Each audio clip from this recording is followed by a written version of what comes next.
Well, good evening and God bless everyone. It's a pleasure for me to be here, and I'm sure glad everybody that's here took the time to be here, and I appreciate that. I appreciate your faithfulness and your love for God and His Word. Tonight, we're going to go back into Genesis. We continue after a couple weeks off we didn't meet last week for Thanksgiving, but here we are. We're ready to go. So I'm going to share my screen, and we're going to look in Genesis chapter 22. And we finished up last week with Abraham binding Isaac, and just right at the last minute was ready to sacrifice him. And the angel said no. And so then God saw that Abraham was willing to give his son. And that's what ended up that God did to his son. Jesus was willing to give him up. And as Isaac was willing to be given up, so was Jesus Christ. It was a wonderful, epic foreshadowing of God the Father and his Son, Jesus Christ. Now, tonight we're going to look at the genealogical transition that's going to start in Genesis 22, verse 20. And so we can scroll down there and get ready. Where you see we finished here with Abraham returning with the young men and with Isaac back to Beersheba, which is way down south. And so now we're going to take a break here and look at some genealogy. We're going to explore tonight the significance of Sarah's death and burial, and we're going to look at the significance of Abraham's purchasing her burial site, which I think is going to be interesting. I got some photos, some maps to show you, some of the photos from the Bible Lands tour that were shown before, but I think they'll be appropriate tonight. So let's read 22 of Genesis, starting with 20. And after these things, well, boy, there were a lot of these things to be after. So they were out near the mountains of Moriah, up on the Mount of Olives, where this took place. And then they went back to Beersheba. After these things, it was told to Abraham, saying, Behold, Milcah has also borne sons to your brother Nahor. And so it gives a list here. The first son is Uz. Now that rings a bell, doesn't it? Uz. That's a unique name. Uh, you'll remember that I think it's Shem's grandchild was named Uz. We're going to go back and look at some of these things here. And then he had his firstborn, and then he had a brother Buzz. Wouldn't that be great names for twins, Uz and Buzz? Um, maybe not. But the only Buzz I ever knew was Buzz Aldrin. But maybe he was named after this guy. So Buzz was his brother. He had Uz, the firstborn, and Buzz, his brother, and Kemuel, who was the father of Aram, and Chesed, and Hazo, and Pildash, and Jeplash, and Bethuelah. Bethuelah. Now that was from his wife Milcah. Now Bethuelah, oh wait, kind of almost forgot the most important thing. Bethuelah fathered Rebekah. I think we all know about Rebekah, and she and Isaac are going to get together, and we're going to read about that. So now we're getting some background here. These 8, Milcah bore to Nahor, Abraham's brother. And so then we got in his concubine, he had a concubine named Rumah, who bore Tebah, Gaham, Tahash, and Maacah. So he's got 12 sons here. And of course, at least one daughter here from which that would have been a granddaughter because Bethuel was the son of Nahor.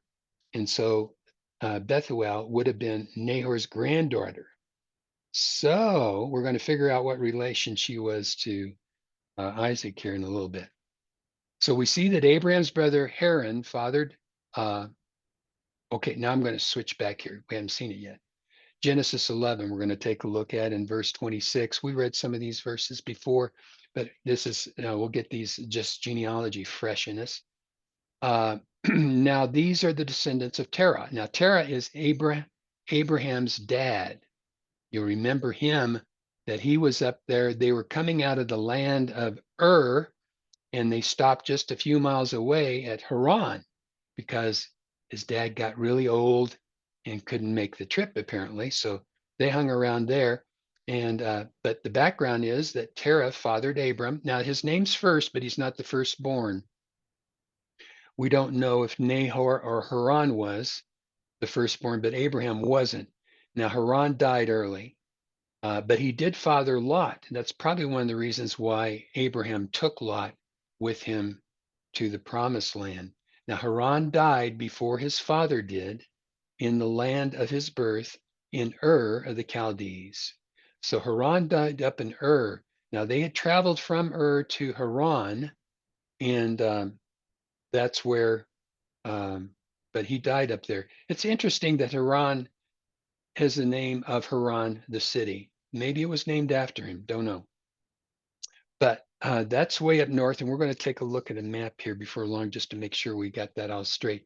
Abraham and Nahor took wives because Haran had died, and so we're only going to talk about the two brothers. Now, the name of Abraham's wife we all know was Sarai back then, now it's Sarah, and the name of Nahor's wife is Milcah. Now, Milcah, we just well, we'll get into that. Now, Milcah, the daughter of Haran, so Milcah would have been Lot's sister, right? Sometimes it's kind of hard. It's hard for me to keep this all straight, but if I say it enough, sometimes it makes sense. So Haran fathered Lot. Oh, I'm sorry, I messed that up. No, did I mess that up? Anyhow, we'll get into it a little bit later. Then we have Nahor's wife Milcah, the daughter of Haran. Yes, okay. So they are sisters, who also was the father of Ishkah. Now, Ishkah, we don't know too much about. Sarah, we know, was barren. She had no child, at least for a good while. So that's a little bit of the background with the brothers of Abraham and some of their kids. So now we're going to go back to Genesis, but let's take a look at a map here. And this map is, uh, you know, I don't know if I've got it here. I don't think I do. Originally, they thought this is older. No, I don't know if I can expand this any. No, sometimes these maps don't. But if you look down here underneath summer, we have the original, what was thought to be the land of Ur. And it was thought that Abraham came all the way up like here and then went to Haran. And then there was all kinds of discussion. Well, why didn't he just cut across here, go through Palmyra? Why all the way up there? So then another Ur was discovered north of Haran. And so this is believed, it's, the archaeological guys and a lot of these guys that study this stuff seem to show there's a lot of indication that this is the proper Ur. And it does make sense that God called Abraham in Ur, and they got as far as Haran, and his dad was too old and weak to continue. So I think he waited close to 5 years there. His dad passed, then God called him again, and then he took off with his wife Sarai, Lot, and some servants and stuff. And they headed a little bit to the west, and then they headed south. And this only shows his first landing here, which we know was Shechem. And there was a temple put up there. So that reminds us of that. I think I've got another map here. Yes, I do. This is one that we've seen before. And you'll see here that I guess what I want to show here is that he came down here, came from and then he stopped in Shechem, which is here. You expand that a little bit. There's Shechem. And then you remember he headed down and he spent some time here in Bethel AI. And between those two towns, remember what was there? The Oaks of Mamre. And then he was able to see with God and the two angels across the Transjordan to where we think Sodom was. And they could view that from there. Then he does spend some time in Hebron. We're going to read that really quick. And then we know he was in Beersheba for a while after the offering of Isaac. So that keeps us straight on the map wise. I think it's good that we have something to think about. Now we've talked about Okay, so I'm going to talk to you about Uz. Yeah, let's take a look at Uz here. And Uz is in this the best. We don't know. We just really don't know where it's at. That's the gist of it. But the guesses are that it could have been out here a little bit to the east of Edom, and it could have been all the way up here to Ammon and even into Syria. So it's not really known. But what's interesting about Uz, and we're going to get into the city of Uz. I've talked about that guy named Uz, but that's also where um, Job was. Job was in the land of Uz. And so we've got this Uz here, and we think it's over here. So that gives you a little of coordination on the map here. And then we're going to come back and we're going to do some more map stuff a little bit later. But I'm going to go back here to Genesis. So we see that Abraham's brother Haran fathered Lot, which makes Lot Abraham's nephew. We know that. He also fathered Milcah, which makes Lot and Milcah are brother and sisters. Now, what's really interesting is Nahor married Milcah. So Abraham's brother married his uh, brother Haran's daughter. So he actually married his niece. So that gives you a little bit of interesting insight here. And so that's how it was. And it's for a time that was fine, but later on it's not fine. And we're going to read about that a little bit later. So let's go back to Genesis, and we've read this 23 as Bethuel fathered Rebekah. And so now Rebekah is coming on the scene, and we've read about the other son. So now we're going to move on to Genesis, the next chapter here. Now we're going to go into the burial. So Sarah dies, bless her heart. Beautiful woman who loved God and trusted God, struggled with things like all people do. And she came through as a wonderful woman and the mother of Isaac, who she loved dearly and cared for, and so did her husband. And he would move on to be the Christ line. So now Sarah lived 127 years, and these are the years of Sarah's life. And it's kind of interesting that I think this is like the only woman mentioned in the Bible whose age is known when she died. And so maybe that's where the tradition of women not revealing their ages got started. It's only brought up once here, and there it is. And that would have made Abraham 137. So it's interesting that Abraham and Sarah were married, and they were half siblings, half siblings. They had, um, they weren't brother and sister, but they had different parents. They had the one same parent and one the different parent. Right now, it doesn't strike my mind which one was which, but and later on in, you can read this later if you want to in Leviticus. God prohibits marriage between half siblings, and he also prohibits marriage between uncles and nieces, as in the case of Milcah and Nabor. But at that time, the bloodline was pure enough and less genetic mutations that it was okay.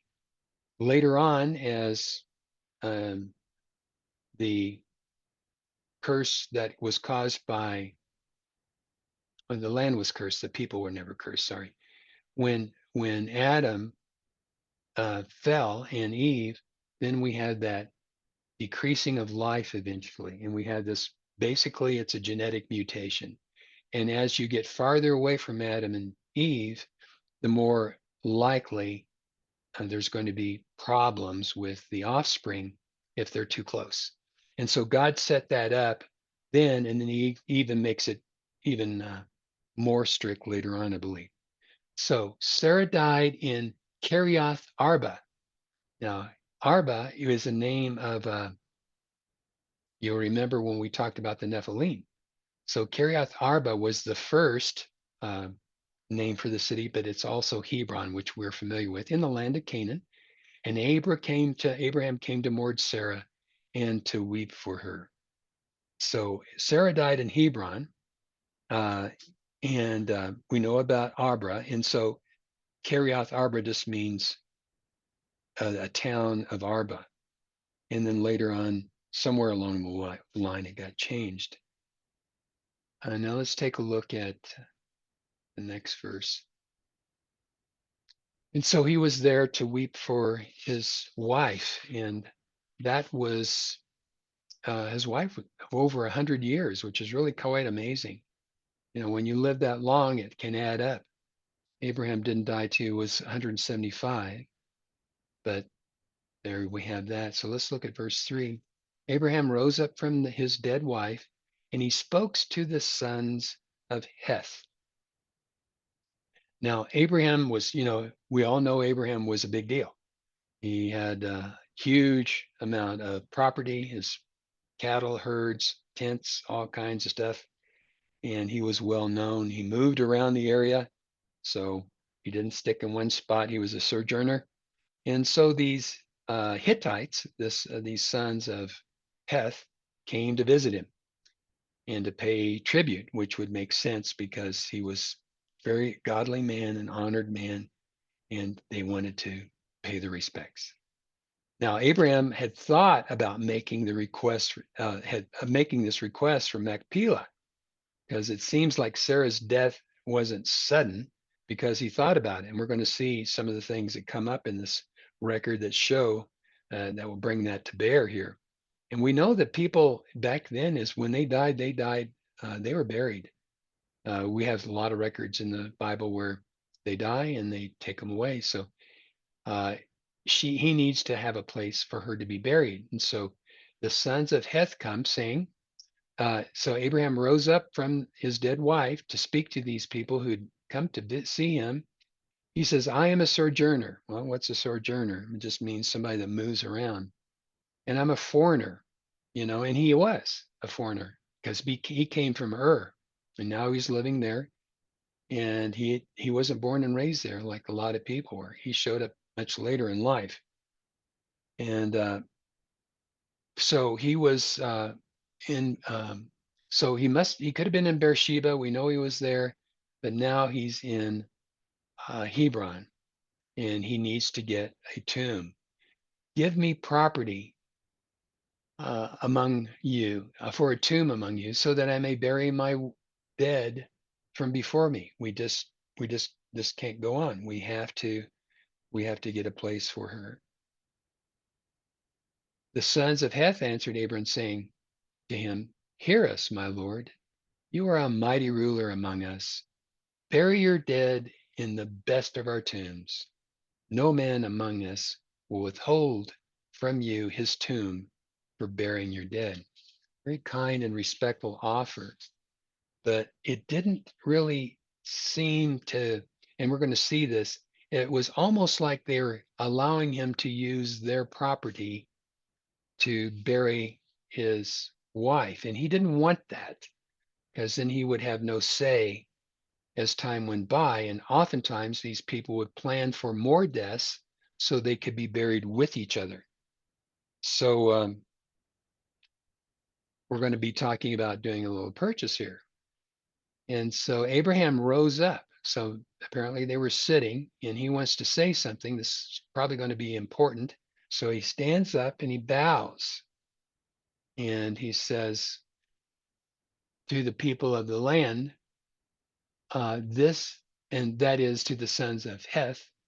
And he spoke with them, saying, If you are willing to allow me to bury my dead from before me, hear me, and intercede with Ephron, the son of Zohar, with me. Now, this is kind of interesting. Uh, Ephron's right there. He's in the group. He's there with the sons of Heth. We're going to see that a little bit later. But it's a very interesting cultural thing with people, that they often, to show respect, they would go through mediators. They would talk to the person who wanted to put him in a lesser position, would have mediators talk to people in higher positions. And so this is important to him. He's looking for a permanent possession of land in the promised land for to bury his wife. Now, later on, we know that he's going to get this piece of property. And later on, we're going to see that not only was his wife buried there, but Abraham was, Isaac, Rebekah, and Jacob and Leah. They were all buried there. So this is a fairly large tomb or cave. So he probably sat down after he made the statement. And let's take a look here. I'm going to flip back here to Genesis chapter 10 and look in verse 15. Now, Canaan fathered Sidon, his firstborn Heth. So we're talking about the sons of Heth. Now, you remember Canaan, um, he was the son of Noah, who was pretty perverted. But he fathered Sidon, his firstborn, and Heth. Now, Heth would have been Canaan's grandson. And it's very typical that Heth would have stayed in this area. And the area near his group were called the Hittites. Now, we also know there's some Hittites up in Asia Minor, Turkey area, and they could be related or they could be different. But these Hittites are in Canaan. So Abraham stands up and he talks to him, and then he probably sits back down and he's asking that about before me to intercede with Ephron, the son of Zor, for me. So this is, as I said, this is an intro cultural thing that showed respect, and it really makes a lot of sense. Uh, a person of lesser importance would do this. And in this case, the person of higher importance was Ephron. He apparently was a landowner. Now, in our culture, what would we do this? No, maybe, but probably not. In our culture, we'd be more direct and say to the owner, "I want to buy your cave. I want to buy this piece of property." But not in that culture. It was very gracious and respectful, and it really makes sense. So, what it also does is it tells Ephron that these intermediaries, these people that are there that are going to ask Ephron, if they ask, that probably tells him they think it's a good idea. If they didn't, they probably wouldn't take it to Ephron and say, "No, we don't think this is a good idea." So it shows the owner that these people think it's probably a good idea. So back to, let's look at verse 9. This is 23:9. Okay. Then he says, so intercede with Ephron, the son of Zoar, for me, that he give me the cave of Machpelah that he owns. And this is also interested. He states that Zephron owns the land.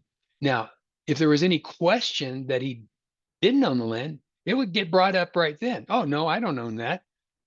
So give me this cave." Now, when he says give me, he doesn't really mean for free.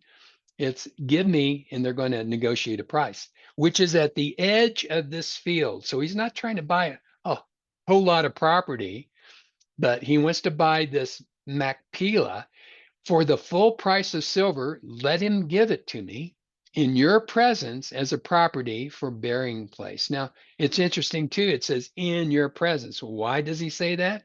He wants everybody here because they will be witnesses. It's not like back then you had a court. If somebody lied, you signed a paper, you take it to a judge. What they did, it was kind of like the covenants. The covenants had people there, and these were very dramatic deals. So everybody remember. And so he wants everybody to remember what's going on. Now, Ephron, there we are. He's sitting, right? So he's sitting among the sons of Heth. And Ephron the Hittite answered Abraham in the hearing of the sons of Heth, that is, of all those who come to the gate of his city. Okay, so we're in Hebron, and we got these elders of Heth, the tribe leaders. You don't have the whole tribe there, but the top guys, and he's talking. And he also says, of all those who come to the gate of his city. Well, what does that mean? We all know what that means, because Hebron, you may not knew this, but Hebron was a walled city. And what did happen at the gates of the city? That's where the respected ones would stay. You'd have your elders. Remember, Lot sat at the gate of Sidon. That, in my opinion, that's not a huge honor when you think about Sidon, but it was an honor because he was considered wise. It was an honor to Lot. He was considered wise. Kings would sit at the gate, and others of importance would sit at the gate to deal with the people who would have problems. They needed information, they needed help. They were there. So these are respected people. So you got the elders of the Hittites here at this meeting, and you've got the people that are at the gate, the ones that come to the gate. So this is a group of respected people here. Now, let's talk about Machpelah. It's an interesting name. Matter of fact, in the town that I lived and was raised, we had a cemetery named Machpelah, and I never paid too much attention to that. Just thought it was a name, but it's actually, of course, uh, here in the Bible with Abraham, and it means a split or a double cave. So it kind of seemed like it had the potential to have more people buried in it. And this makes sense because Abraham would probably want to be buried there as well. So we understand now that it's his property, Ephraim's property, and it's on the edge. He's not wanting the whole thing, and he's going to pay in silver because they didn't have coins back then. So they would just weigh it out. So this is the proposition. So then we have uh,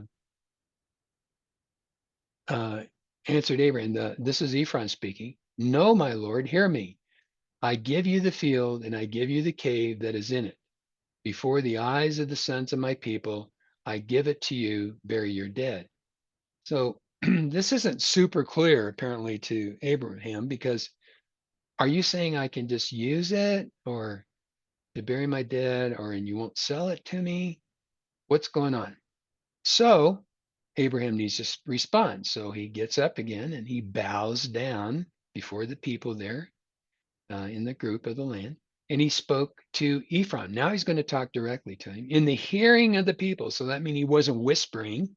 He wanted the people to hear what he was saying. Hear me, if you will. I will give you the price of the field. Accept it from me, and I will bury my dead there. Okay, so now we're getting down. We're going to get rid of any controversies or he's cleared it up. He's made it clear. So it looks like Ephraim is going to move away. He had moved away from selling it, but now Ephraim's going to come through. Ephraim answered to Abraham, saying to him, my Lord, hear me. A piece of land worth 400 shekels of silver. Well, that's his asking price. Then he makes a statement which I don't understand. What is that between me and you? Well, it's 400 shekels of silver. That's what it is. And then he says, bury your dead. So this is what he wants 400 shekels. Now, what's 400 shekels? That's about 10 pounds of silver. And I don't know what silver is worth today these days, but it might have been a lot back then. Don't know. But the deal, and then we got here, and Abraham listened to Ephron, and Abraham, there we go, right here in front of everybody. He weighs out to Ephron the silver, the 400 shekels, which is about 10 pounds, and that he had named in the hearing of the sons of Heth. Everybody, the Heth sons hear it. Cities the gate people hear it. 400 shekels of silver according to the current merchant's rate. So whatever that was, that's what he did. So that was the field there that he purchased. So it's now official. So the field of Ephraim that was at Machpelah, which was to the east of Mamre, the field and the cave that was in it, and all the trees. So he had to specify trees too, because trees could be cash crops, olives, fruit trees, almonds, uh, different kinds of nuts, pistachios, which could be cash crops. And later on, this became very aware because when people sold their land, they had to specify the trees. And later on, the trees would actually be taxed. That's why a lot of the trees before 1948, when Israel took over, they were cut down because they didn't want to pay the taxes per tree. So that he made that very clear that the trees are included that were within the boundaries where were deeded over to Abraham as possession for before all the eyes of the sons of Heth, before all those who come to the city of the gate. So all these elders from the gate, they all see it. It's a done deal. They saw the money passing hands. No one can say that's not Abraham's. So this is the beginning here of the fulfillment of God's promise. Now, it's not a very dramatic thing. It's just a small piece of land to bury his dead wife. But this is the beginning of the land that God has promised to Abraham. And there's going to be a lot more land for him to get. Now, later on, we're going to see that Israel gets the promised land by fighting for it for hundreds of years during Joshua and King David. And so they fought for it. And it's interesting that just because God gives you something, and this can apply to us, doesn't mean you don't have to fight for it. God may give you a certain ministry, but that doesn't mean it'll come in easy. Sometimes you have to fight for it and work for it. Look at the Apostle Paul. It oftentimes takes a lot of prayer. It takes faithfulness and patience and determination. And that's what they had to do. Joshua, and then they had to fight for it, Joshua and David. And this is after, of course, Abraham's life. So Abraham, the only land that he owned was this Machpelah. And so that's what happens in the case of Abraham's descendants. And another lesson to be learned here is even though God promised you, you have to fight for it. And even though you get it, you learn how to get it and fight for it, that what God has promised you, you can also lose it through sin and disobedience. And that's exactly what happened to Israel, didn't it? They decided to go after other gods and they decided to be sinful in their behaviors and they lost it. They fought for it and lost it because of their idolatry. And they lost the land that Solomon had ruled over, which was actually beyond Canaan. And when the Assyrians came and the Babylonians came, and now we wait for the return of Jesus Christ, who's going to conquer that land. And then he's going to rule out of it, out of his palace in Judea. And you can read all about that in the book of Revelation. So let's take a look. I want to, let's see. Yeah, let's go ahead and finish out this chapter. And then I've got some maps I want to show you. So we're in verse 19. And after this, Abraham buried his wife, Sarah, in the cave of the field of Machpelah, which is east of Mamre. So that would have been between Ai and Bethel. And so we know that he spent a lot of time in that area, right? And right after he first went to Shiloh, he headed over there and spent time there. And so that was near Hebron in the land of Canaan. The field and the cave that's in it was deeded over from the sons of Heth to Abraham as property for a burying place. So that's where it was. We learned that where it is. It's right here in Hebron. And as I showed you, that's the location.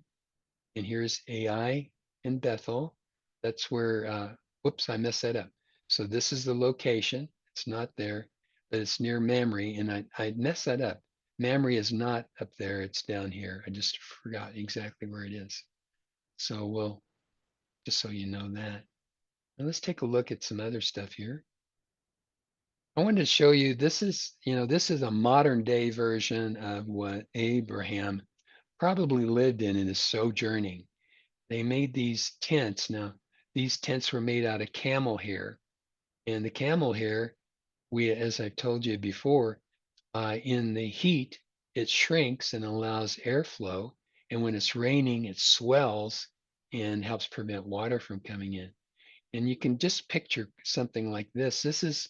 Shows a bunch of these tents, an encampment. And I thought this might be helpful to give you a picture of what Abraham's area might have looked like. All these black tents, which are made out of goat hair, which was typically black. Matter of fact, you can see this goat right. I can't expand this picture. Some of them won't. But here you see a goat here that's mostly black. And so let's go through some other stuff I'll show you. This is in Hebron during the Bible Lands tour. There, it's very funny. I'm going to stop sharing here for just a moment. Um, it's very unusual because the you have Hebron and you've got a building right over there, maybe 100, 200 feet. And then over here, you got another building, another 100, 200 feet. This building is the Jewish building. And this building over here is the Muslim building, the Islamic building. So we all know that uh, the Muslim say Abraham is the father of their belief system through Ishmael. So Abraham and Hagar had Ishmael. And so they claim Abraham and Sarah as their guys. So they have tombs. They have their tomb of Abraham and their tomb of Sarah. And then you walk 100 feet over here, and the Jews have their tomb. Now, they're either both wrong, but they both can't be right. So one of them might be right and the other wrong. But from what I see, we weren't in a cave. That wasn't a cave. This was a building. So I think it's probably close. It's probably close to Macpela. It could have been on top of Macpela, but I'm going to show you some pictures here, and you're going to see it's not in a cave. So there we go. This is the one on the Muslim side. I didn't take very many pictures there. I'm not quite sure. But this, I'm going to zoom in here. Now they spell Abraham a little bit differently. So this is the Abraham's tomb. Now, if you look back in there, it's got some kind of material on it. It's a room. And it's got different things. And of course, they have it all barred in. And here it is. Here's the tomb, but it's obviously not in a cave. And you can take another view over here on this side if you want to get another shot.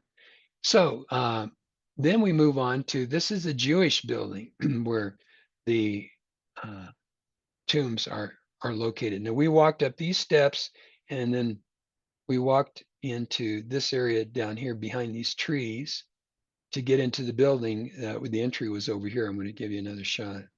So the entry, I think, was this is the entry we took somewhere in this area. And so this is an old building. We looked at the stones. And if those of you who are in the Bible Lands tour, we always know the period of Herod because when you look at the stones closely, they have these indentations. So that means Herod's time frame, which he did a lot of reconstruction. And then the stuff above that doesn't have, or some do and some don't. So you have a variation of time periods here in this building. And so we went in and there was Jewish people there and we learned about, and they were in there praying. They had kind of a special place and they did this. They would move back and forth. They would stand up and they do their prayers. And Carolyn, you probably remember this, and Doug, and they do their prayers and they do this business while they're praying and stuff. And so John told us that Shane, I said, that's dipping, like you dip a piece of bread in some gravy, it's dipping. And it just helped them to stay awake and stay focused. How long that tradition went on, I don't know, but it was kind of interesting to see that. And I wish I'd taken some more pictures of that area, but I didn't. So here we are back at the building. Now, another view of the building. And now we're inside the building. And now this is their tomb of patriarch Abraham. So they have it in Hebrew and in English, and they spell it with an A. And there it is. It's really not a cave, but there it is. And now we have, take another one, we have a tomb of patriarch Jacob, because we remember we talked about who there are several buried there. And then we have Leah. And then it's Jacob's, one of his wives. I think I have more here. Oh, nope, that's it. This is just a map of the traditional land of Ur, which was down here. And then I showed you the other map of this map up here, which is the more where we think he's at now. So those are the tombs. And I think that's pretty interesting. Was that the area we had to put on robes and stuff? Yeah, I here let me go down. I'll show you some other pictures that aren't the tombs, but we're inside, and there they are, just like what you said. See the ladies here? They're wearing head coverings, and that was required. This is inside the building, and you can see the ladies were required to wear robes and coverings. This would have been the Muslim side, right? Because the Jewish people didn't require that. Isn't that right, Carolyn? Do I have that right? I forget which building we had to, but one building we had to, the ladies had to wear that. And they were, I think that was the Muslim side. I think they were sticklers about that, but I don't want to say for sure because I don't 100% remember. So anyhow, that's what I wanted to share tonight. We're going to be moving on to Rebecca and the marriage of Isaac and Rebecca in the next week. But Heavenly Father, thank you for your love for us. Thank you for the interesting things that are in your word, the little caveats of who married who and how they were related, and how Abraham bought that land. And that was his first piece of land, of which will be kind of a token, kind of just the beginning, because later on he's going to get a whole lot of land when he's raised from the dead. Him and all of the other wonderful patriarchs, and we'll all be together there in the age to come. We're looking forward to that. So thank you for that, Father, and thank you for these wonderful people, that we have a great sleep tonight. We lift to you, especially our brother Brad, that he sleeps well tonight and things go well for him tomorrow. Thank you for blessing this group, for the goodness that you bestow on us every day and your wonderful love for us. In the name of Jesus Christ, amen. Yes. Stop recording.